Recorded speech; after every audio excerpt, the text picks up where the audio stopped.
Good afternoon. Welcome to Technology Transfer Primer. This is Emily from Hong Kong New Technology Transfer Office. We all understand that running a business is always not easy, not to mention a tech startup. While the most common challenge is lacking of resources in terms of manpower or financial support. In order to help all of you to tackle this problem, we are honored to have Mr. James Wong, the Chief Investment Officer from Securities Limited, to share us the hints and the know-how on attracting investors' attention. Now I shall pass the time to James.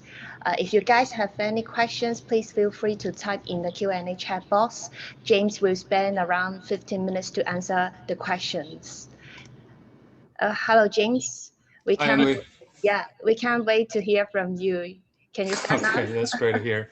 All right, good afternoon, guys. My name is James. I've been in the investment business for over 10 years.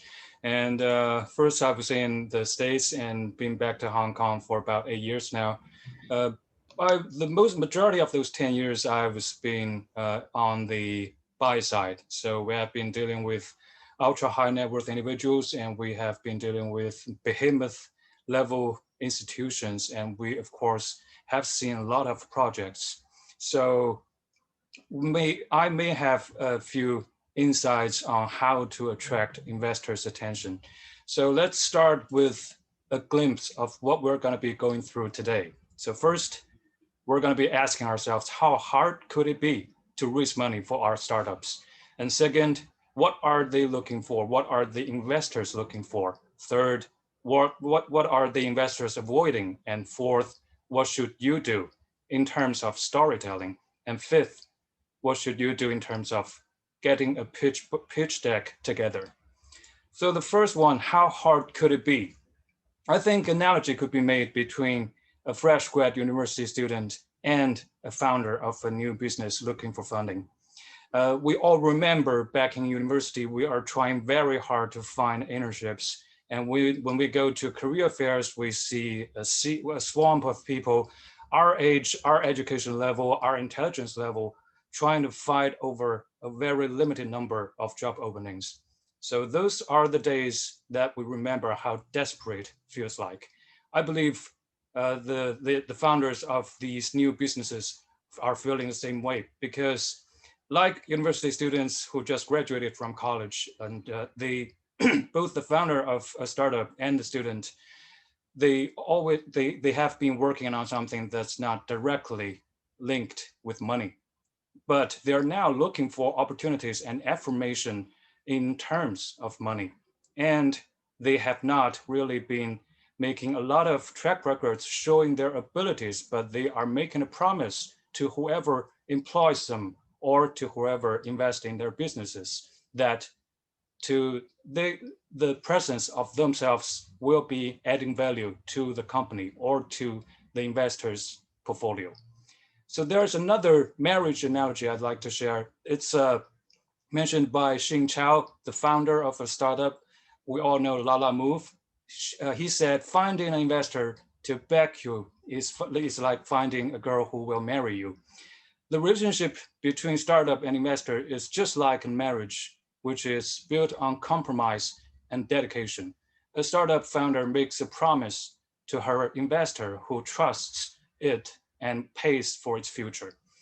So we can first look at the graph that's showing how the US seed tech companies have been performing since their second round of investments. As you can see, out of the 1,119 US seed tech companies, about 70% of them will not only fail to reach a liquidity event, but will also go out of business entirely. Business founders are continually looking for the right connections, be it the right networking contact or rich person surrogates. However, at the end of the day, it's less about who you know and more about what you've got. Of course, everyone knows and is envious of those stories of entrepreneurs who casually completed a seed funding round within 10 days, and then in 5 years, they are trading on the Hong Kong Stock Exchange. Yes, occasionally a Cinderella does appear, but the harsh reality is there is no such real shortcut to funding. Investors, they know that about 20% of new ventures fail in the first year, 30% fail in the second year, and by year 5, 50% of them have shuttered. Accordingly, investors are cautious and doubtful in nature.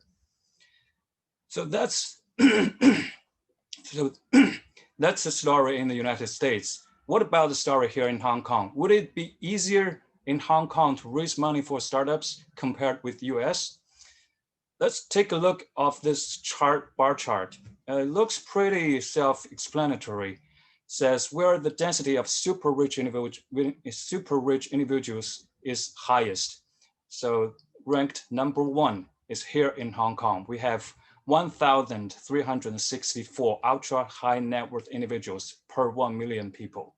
Ultra high net worth individuals are defined as an individual with net worth of more than 30 million US dollars. From this graph, you probably tell yourself, oh, we have a lot of deep pockets. We have a lot of business tycoons. They have money. They are looking for investment opportunities. So it should be an easy task to find fundings for my startup. But the thing is, Hong Kong's strange financial dilemma is that despite easily having enough billionaires to fund a manned expedition to Mars, there is little to no interest in finding startups or new ideas. The amount of startup money is grossly disproportional on the downside, given the amount of wealth in this town. One explanation can be found in Alibaba founder Jack Ma's investment he made 2 years ago.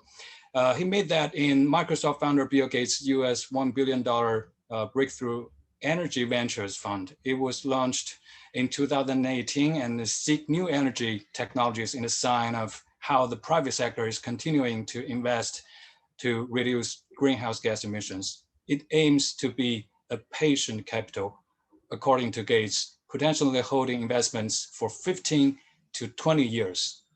So the question naturally arises, why Jack Ma chose to invest in Bill Gates' high-risk, long-duration venture rather than back a massive startup fund in Hong Kong? If you talk to any private bankers in town, they will tell you that many high net worth individuals in Hong Kong and in mainland who have presence in Hong Kong are actually keen to access other famous venture capital funds, such as ones managed by Mark Andreessen, a seed investor in Facebook and co-founder of Netscape. The paradox in raising funds, as any banker would tell you, is that famous investors love the company of other famous investors. Billionaires like to network with each other. The actual returns really don't matter. Hong Kong's venture capital scene hasn't demonstrated the consistent long-term returns and success stories to justify the attention of big money. So you can see in here, it's a quote from South China Morning Post. Most of so-called venture capital outfits in Hong Kong are really private equity only interested in China. There is insufficient angel and seed funding in the city. So we're competing for very limited resources in a small pond. So developing scale outside of Hong Kong is needed to interest top venture capital firms. Now we've gone to the second part. What are the investors looking for? So ask yourself 2 questions. Are you the founder of a startup or of a newly founded company? And whatever that company is it fundable? I think this quote by Paul Graham is pretty good. It says, a startup is a company designed to grow fast. Being newly founded does not in itself make a company a startup, nor is it necessary for a startup to work on technology or take venture funding or have some sort of exit strategy. The only essential thing is growth. Everything else we associate with startups follows from growth. So today, the word startup is used to refer to everything from post-IPO tech giants to self-funded artisanal bakeries. In its original use case, the term startup referred to a company with a single defining attribute. It was designed to grow fast. Many of the characteristics we associate with successful startups like venture funding, a big exit, and software as a service business model really are not the prerequisites, but are actually side effects of this overall pursuit of growth. Here we can see a pretty interesting demonstration of what investors are looking for. You can see it's a growth pattern of a little puppy from birth to 8 weeks to 20 weeks, and projection growth based on trend will make that a mutant offspring of whatever animals that would be. So how do we interpret it, this graph? From growth to 8 weeks to 20 weeks, you are on a fast track of growth. You should be expanding the business and getting funding and know the market, find your market fit. And investors are looking for humongous return based on the first couple of years of your business, because most of their investments really don't make money. Businesses that attract venture capital must have the potential to provide returns much higher than the stock market. Why? Because investing in a startup is much higher risk. Because investing in a startup has much higher risk than investing in the stock market. Your company doesn't just need to have the potential to generate a slightly higher return than the single digit or low teens digit average returns on the S&P 500. It needs to have the potential to provide investors a return so substantial that it can make up for any losses in their portfolios. Early stage venture capital investors are usually seeking from 3 to 10 times return on investments. On average, half of the companies in an investor's portfolio will fail, returning nothing or less than the capital invested. Another 3 or 4 will provide a modest return on investment or 1 to 5 times the principal invested. And 1 or hopefully 2 out of the 10 companies will return 10 to 30 times on the initial investments over a 5 to 8 year period. Companies capable of contributing to these types of returns must be able to rapidly scale into very large businesses, and they need to be addressing a very large market. When you take venture capital into your company, it is your responsibility to provide the highest return possible for your investors. If your intention as an entrepreneur is not to build a massive fast growth company, your interests will not be aligned with those of early stage investors. So this graph here sums up the kind of growth, rapid scaling the investors are looking for. And with growth comes returns. Okay, so what else are the investors looking in terms of the traits of a company and the people running that company? First of all, passionate founders with skin in the game. Having a passion of their startup is pretty easy to come by for business founders. They believe in the product service they render. They are confident that it is an improvement over existing products or is a new way to address an old problem. But how deep is their passion? Are they willing to be told no over and over and over again and keep going? And while most investors want and appreciate passionate entrepreneurs, they are also looking for someone willing to invest their own money. As a founder, you will have to raise the initial capital yourself. You can do this from your own savings, borrowings, family, friends, extra, but you must be willing to demonstrate you believe in the product, service enough to invest in your own money. You will have to get the business off the ground on your own. We cannot avoid that. And second, a new venture will have to demonstrate that it has a marketable product or service, typically having begun operations and demonstrated significant ability to sell the product or service. In some way, the venture must have a proof of concept to show to the investors. And then we need to have competitive advantage, especially significant for new entrants in an old market, because every inch of the market share you got, you're getting it from an old competitor.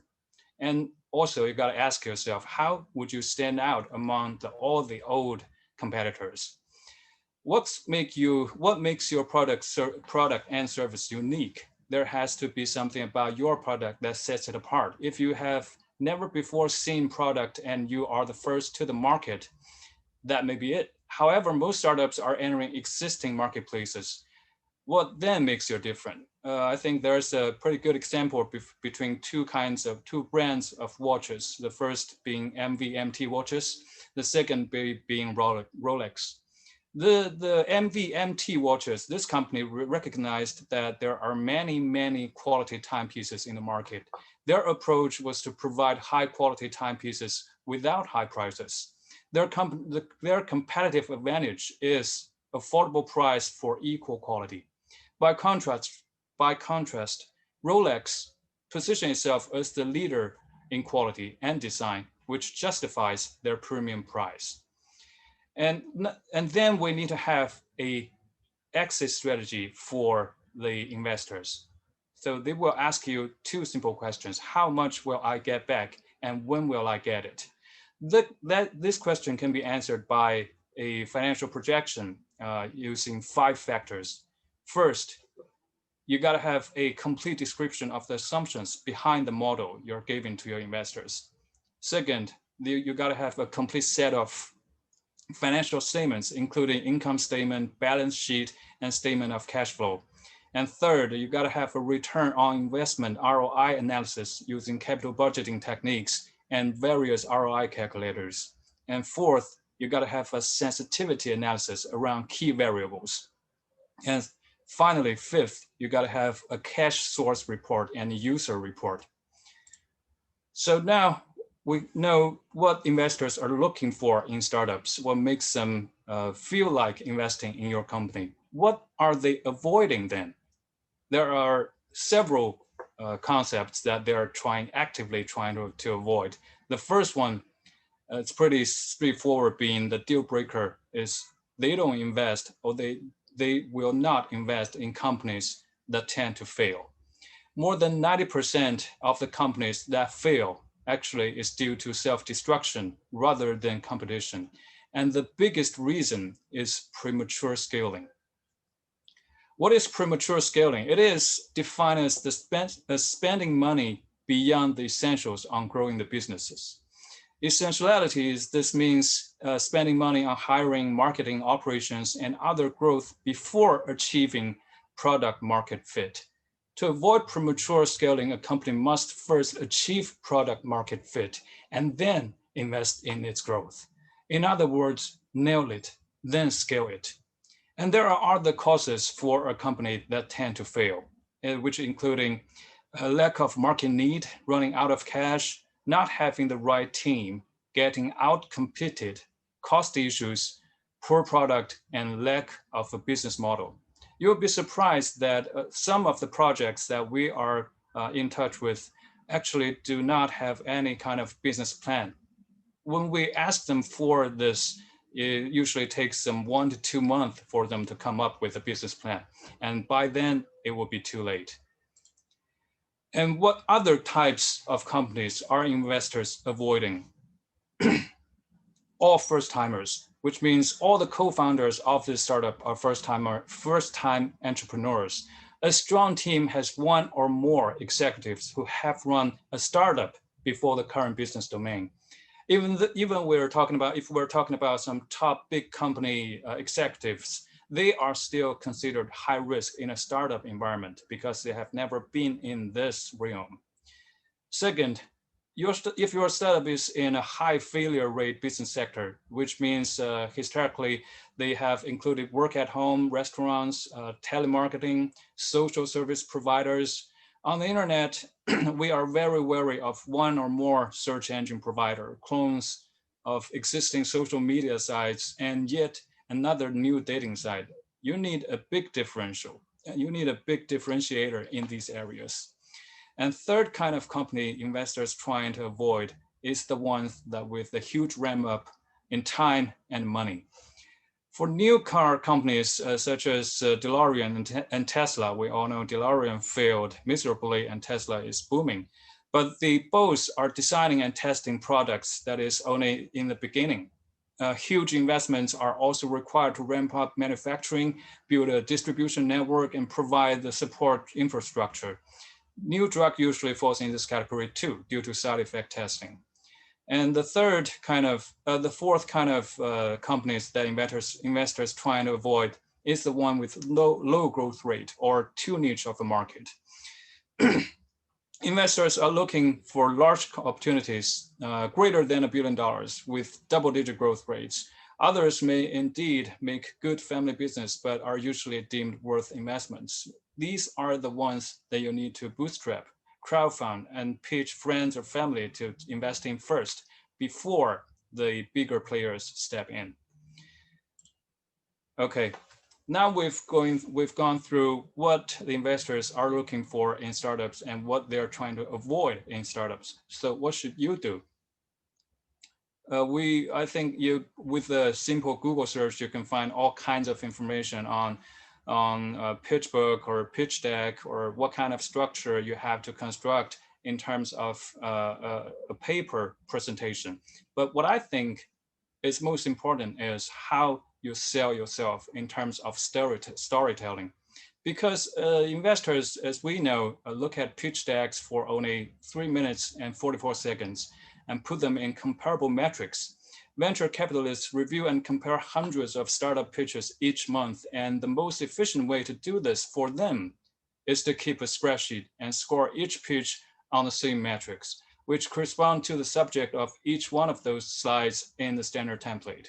That way, all the VC has to do is to look back on a month worth of pitches and then sort them by metrics and then call in the top 3 to 5 companies for a meeting. If you are confident your startup is doing so well that you are definitely going to score the top 3 or 5 meeting of the month, maybe that's all you'll need to do. But for the rest of us, it's important to do more than simply make it easier for VC to rank you in a spreadsheet.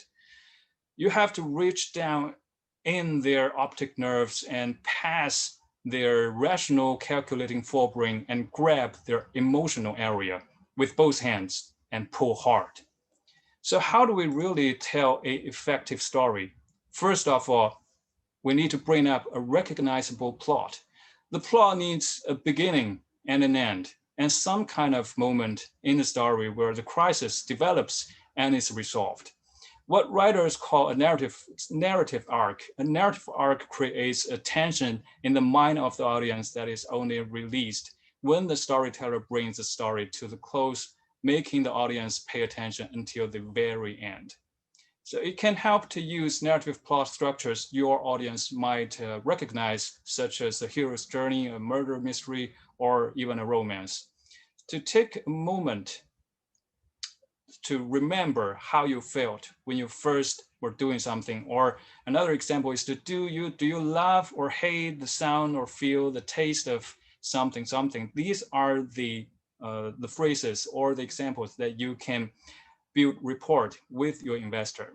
If you want to engage the emotions of your audience, it's not enough to merely retell something you've memorized. You've got to actually relive all those emotions and moments in your life. So you can practice calling them up in your pitch. Emotions you're actually feeling are emotions your audience will feel too. But it takes practice to recall vividly enough to make them memorable. So for example, we have to, the third point of storytelling is to initiate questions. So here is an example of how do you present one concept in 2 different ways. You can tell an investor that our customers are paying $49.95 per month. This apparently is just a statement. It's not as memorable as in the past year we've quadrupled the price and we still see the same conversion rate at $49.95 as we saw at $9.95. The former is just a fact, and the latter is a very compact narrative arc. Something changes over time while something else hasn't changed at all. The investors has got to ask why. So there you go. There it goes, the rest of your stories. Then we have to learn the ways to effectively tell an influential story. The structure of an influential story is 3 parts: the setup, the struggle, and the solution. The setup provides the listener with context that sets the scene. The struggle describes the conflict and confrontation among the characters, and the solution is the idea, the strategy, or the product that helps the characters overcome the struggle. If you race through the setup and struggle to get to the solution as quickly as possible, you're making a mistake. It's the struggle that really engages the audience far more than the solution. It would be like having the final scene revealing Bruce Willis being the ghost in the movie The Sixth Sense at the beginning of the movie, with the rest of the film dedicated to a child seeing ghosts. It just sounds a lot less interesting. A good movie that tells good stories like Memento, like Inception, or even Tenet, all have the main characters struggle all the way towards the end of the film until a solution unfolds naturally. So what story to tell? If you have so many types of stories you can tell investors, it might be how your company came to be or how you landed your first customer. The point of a story is to explain the logic and data arguments in a way that resonates emotionally with your audience. Remember to choose a story that you think that could be very relatable to the audience, and then teaching them something inspirational that they have never thought of. So now we've come to the fifth part of this presentation. We've been through what investors are looking for, what they're trying to avoid. In what way should we present ourselves in terms of storytelling and pitching? So the hard copy pitch deck is the thing that we need to understand now. A standard pitch deck outline consists of 11 elements. So first, as we talked about in the previous part, you got to have a problem. It usually is a customer pain point. And then you got to have a solution. Then what kind of product come with that solution? Fourth point is you have to describe your future market size. This is extremely important, especially in Hong Kong, because a lot of the business in Hong Kong does not really reach outside of Hong Kong. So how large can this business grow? It's a question that a lot of investors are not satisfied with. And fifth, the business model. Six, underlying magic. What sets you apart? Seven, what kind of competition are you facing right now, and in what position are you in those competition? And eighth, what are you different than the others? Ninth, marketing plan. 10th, team slide means you have to include everybody, every one of your team in that slide and to introduce their separate but cooperative benefits or expertise in different fields. And 11, traction and milestones. So let's take a look of two different companies, very famous companies, their pitch deck, and see what we can learn from them. This first one you can see, that is the pitch book of Facebook. They are not really doing a very neat job in terms of keeping it simple, but they are doing a very good job in terms of emphasizing on user engagement and creating necessity. At the time, back in 2004, when Facebook.com was launched, and to try the founders are try selling Facebook's initial idea of ads to potential clients. Facebook's original deck was basically a media kit containing the company's value proposition, key metrics, and online marketing services. At that time, the company wasn't making any money from the Facebook.com website. So their presentation wasn't based on revenue traction. Actually, they were still figuring out their business model back then. Instead, they bet on solid numbers such as user engagement, customer base, and growth metrics. The biggest difference you will find from this presentation to other investor deck that you can find today is that there is no problem slide. Facebook was pretty much creating the necessity for college students to interact in the digital world, a created necessity that turned to real and massive. Soon enough, it was obvious that it would need to transcend colleges and universities throughout the US. The next pitch deck that we're looking at is from Airbnb. It just has launched its IPO in the US, so it's a pretty hit topic right now. And the structure is very simple. You can see there are a lot less words than in the pitch deck of Facebook.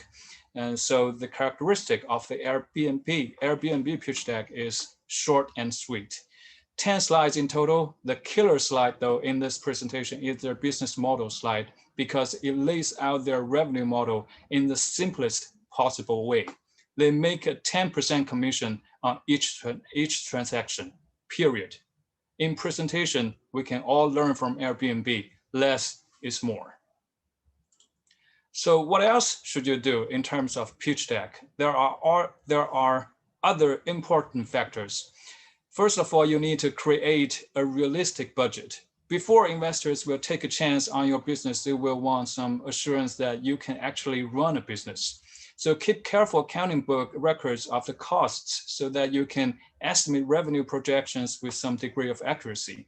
Having good records shows that you can back up what you say with hard numbers and that you are serious about the business end of the business. You will be also needing to share your current anticipated future expenses to demonstrate your profitability margin. Records will also show you where you have room to add more funds for marketing purposes. Savvy investors all know that if you have already had some success with customers, many more customers are willing to buy. It's a good sign for them. Early sales will prove to investors that your products and services are priced competitively. They will be ready to hear about your success and milestones, so be ready to share stories of marketing success and your future plans and growth. The third point being get to know your investors. It's just like when we're trying to find a job right out of college, we have to study different companies, different corporate cultures, just to have a rapport building so we can talk to them more naturally and we can fit in. We can find out if we will fit in those companies. When you connect with investors, they will be researching you and you should definitely research them as well. Find out whether they have been investing in products or services similar to yours in the past. Perhaps their business philosophy matches close with yours, perhaps not. You have to do your own research. Whenever possible, take time to get to know them personally and professionally. You have the better luck working with investors whose interests mirror your own. Some other important factors in terms of the pitch deck is sales and marketing strategies. You got to carefully define the marketing spending using research-backed and measurable tactics with numbers and data as support. And you got to have plans for expansion. Some investors consider a profitable business is the one that focuses on scalability, that clarifies its plan for growth, and the one that looks beyond Hong Kong. Use of proceeds. This is most important in Hong Kong because a lot of investors here in town come from financial backgrounds. So answering questions such as how much initial investment you will require, where you're going to spend the money at, when you're expecting profit, when investors can get a return, and what salary you will take home are critical. So in conclusion, I think attracting investors' attention, we've been through 5 different objects. First, is it really that hard in Hong Kong? The answer is yes. The second, what are they looking for? They're looking for return and growth. And third, what are they avoiding? They're avoiding the companies that might have the tendency of failing, which in terms of unnecessary scaling. And fourth, we have to see that in terms to sell our product, sell our business, how we say it sometimes is more important than what we say. So we have introduced a couple of the storytelling ability skills for you to think of, and the fifth, putting up together a master deck. So at the very end, I would like to thank you for attending this webinar, and 3 points I think are most important in attracting investors' attention, which is growth, presentation, and timing. Really, I remember a case where I was approached by a trading system entrepreneur, and he was looking for a mild amount of money, less than 10 million Hong Kong dollars.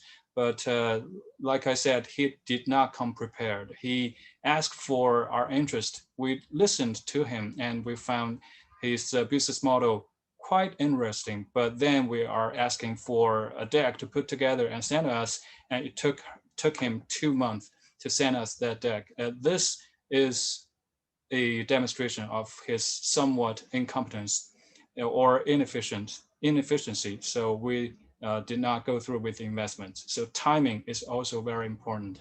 So this sums up my presentation. Is there any questions?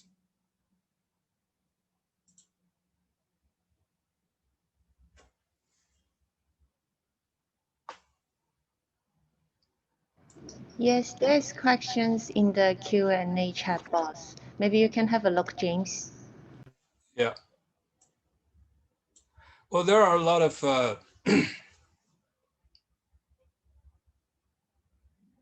the first question is how to approach investors in Hong Kong. There are a lot of competitions and co-working spaces that you can take part in. So uh, for two venture capital firms that I know, they all rented offices in between Sheung Wan and Central in some co-working spaces. One of them is pretty big. It's the biggest venture capitalist firm under Alibaba. So if you can rent an office in a co-working space, you have a lot of opportunity to mingle with them and let them know what your business is like. And others, I would encourage you to attend competitions. There are different kind of competitions in Hong Kong and in the States. And the most amazing story that I've heard is an African American guy. He was into rapping, and he came up with this idea to incorporate education with rapping. But apparently, it's a pretty long shot, and nobody bought it. So he went to a competition and won first prize. Amazingly, his scheme of education and rapping is now adopted in over 3,000 middle schools in the United States. So that's also a thing you can do to approach investors. And also you can increase your media exposure. A lot of the rich people that we know talk to each other. They have their own circles, they have their own layers, but they do talk to each other. And if one person inside that circle thinks that your business is worth investing, then he or she will tell the rest of the circle and they will be interested. But how would you let them know your business is interesting to start with? Like I said, have more media exposure. I can help you with setting up TV interviews or radio interviews or online platform interviews. It's not that hard. If you have this kind of needs, you can contact me later on. Okay.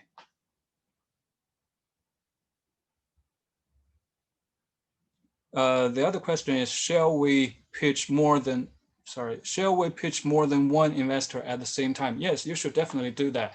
The thing is, investors do talk to each other. So your pitch book is probably going to be different. The thing is, don't make too many changes. You can have different kind of presentation skills tailored towards the different kind of investors. But the thing is, the core business value or the core business model cannot change. If you pitch to one investor in one way and another investor in a completely different way, those investors are going to find out and they're going to be questioning, what kind of business are you really running? Are you more like a scam asking for money, or you're really running an honest business? So that's the one thing that I want to remind you. If you are pitching more than one investors at the same time, it's not a problem as long as you keep the materials intact.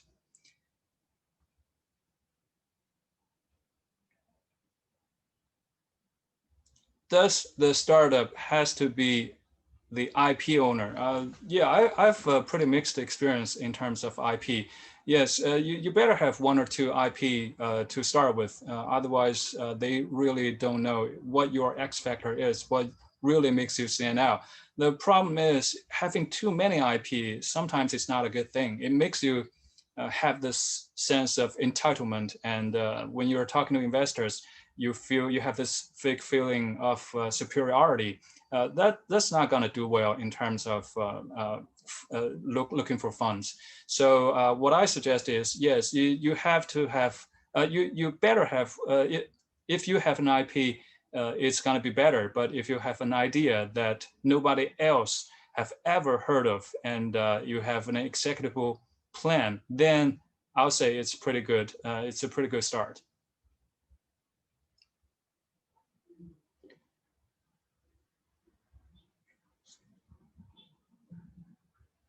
So this question is, may I ask, what does an ideal investor look like? I'm not really following the question here. What the ideal investor look like? You mean um, their net worth? I think, yeah, net worth wise, we've been in touch with a lot of different institutions and different individuals. And again, I thought I was meeting with some very rich people back in the States, but when I came back in Hong Kong, I was shocked by the deep pockets that some of the Hong Kong people have, really wealthy and willing to spend on projects that they think will profit them. So yeah, I think if you are looking for individuals and institutions, I will start with individuals, and these, like I said, they have their own circles. If they start talking among themselves about your business idea, the chances for you are going to be very good.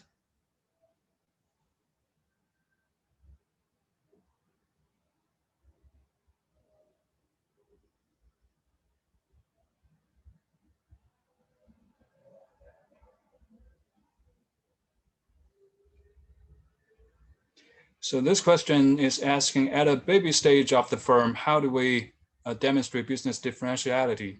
Through valuation or business model, how do we know the company is stable enough to ask for funding? You never know, especially in seed money round, or in pre-angel or angel round, pre-seeding round. You basically are using your own money, because very few people are going to believe that your company is going to be a stable one, because 70% of startups really fail, and 50% fail in 5 years. Only 3% can get through the fifth or sixth run of funding and still stay in business. So what I suggest is valuation at the very beginning, baby stage of the firm, is not really very reliable. It's more like a picture that you paint for the investors to look at. They would be more interested in your business model, or for example, there is this a case that I saw online talking about a girl. She was also African American, and she was a high school student, and she came up with a business model to open a barber shop in his neighborhood. The judge of the competition naturally asks, why is a barbershop a startup idea?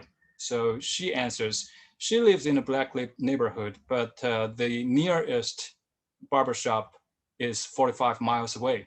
And so she wanted to have a neighborhood barbershop just for the geological benefits. So that is already a pretty good differentiator back there. So I hope that answers part of your questions.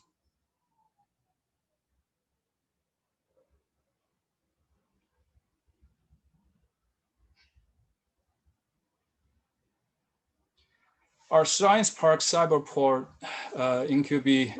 incubant program helpful if the startup may only have some cool ideas, market channel, but no IP yet? Yeah, I think it's definitely going to be better than doing it on your own. There are government fundings that you can apply for, and I think back in the start of Cyberport and in Science Park, the Hong Kong government has actually spent a huge amount of money on startups, but we do not see a lot of successful cases. I think it's back to the slides that I went through early on, saying the investment uh, investment strategy or investment mindset in Hong Kong is kind of different. Yeah, it's going to be very hard for you to just come up with an idea and start talking to people, ask them to buy into your idea. It's got to be better to have the government have your back. I mean, it's kind of not the thing that we're feeling right now, but the thing is they are gonna provide some kind of help. It's still gonna be better than working it on your own.